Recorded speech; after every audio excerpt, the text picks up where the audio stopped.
Welcome to the Salmon Runs YouTube. Enjoy the video. In this video, I will explain how to use a school locker lock. First, ensure your locker is empty before practicing with your new lock, especially if it is a built-in model. Take your combination and always clear the dial by spinning it clockwise several times, typically 2 or 3 full rotations.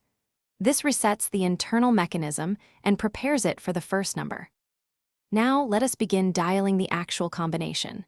Starting from the 0 mark, turn the dial clockwise, passing your first number at least 2 times, but no more than 3. Stop precisely on your first number on the third pass. For example, if your first number is 25, you would pass 25 twice, then stop directly on 25 the third time you reach it. This precise movement is critical for the next steps.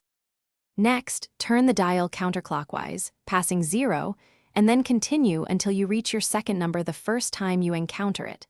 Do not pass it again.